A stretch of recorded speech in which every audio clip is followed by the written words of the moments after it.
So hello everyone and welcome back to the channel. Today we're going to talk about using variables on email templates. So if you had a look at our previous video about email templates, you know that you can find them by clicking here on settings, going to email templates here and clicking on email templates. Okay, and here's where you can find all of those. If you remember also from our previous video, if you click on an email template, you can see the details about template here. But we didn't talk about variables. So what are variables?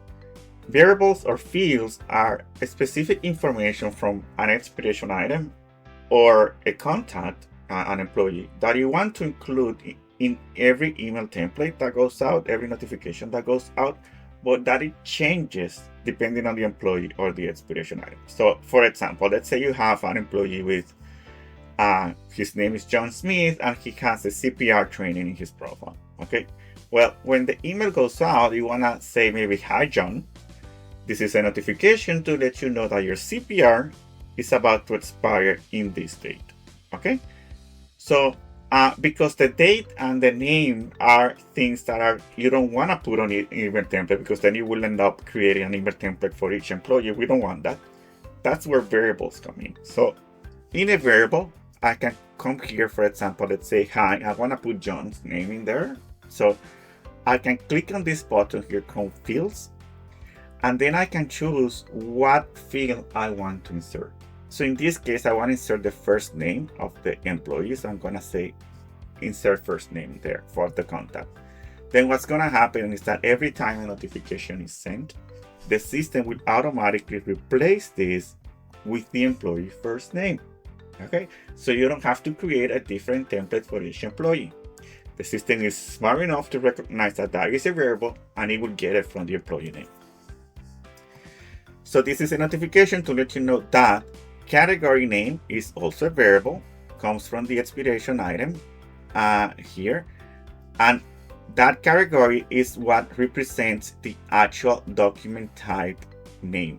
Okay, category name is document type name, and in this case, if it is CPR, it will include the CPR in there.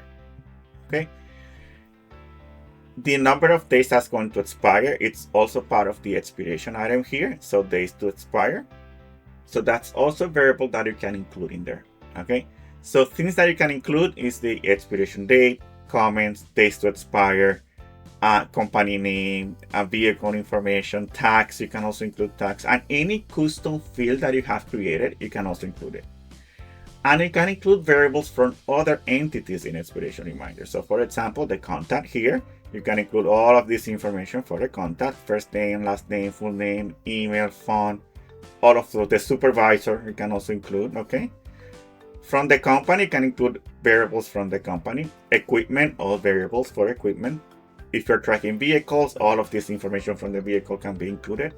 If you're tracking locations and property, those also can be included. Document type, this is the document type name, that category name is also here, and instructions.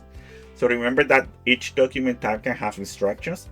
Those instructions you can also include it in the email template, so they know what need to do. Okay. Then email snippets, if you have workspace name and policy, those are the variables. So very powerful there. You can also use it for in the mobile templates, so in the notifications that go out in text messages.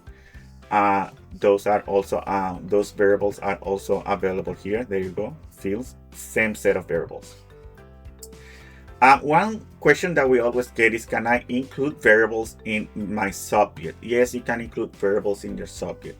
Just insert it first in your body here, so you can find the actual code. Okay, and then that code you just copy and paste it into the subject, and it will put it there in the subject. So yeah, you can include variables in your subject. So use them, very powerful. It saves you a lot of time creating email templates. So remember to subscribe so you can get more videos like this. Thank you.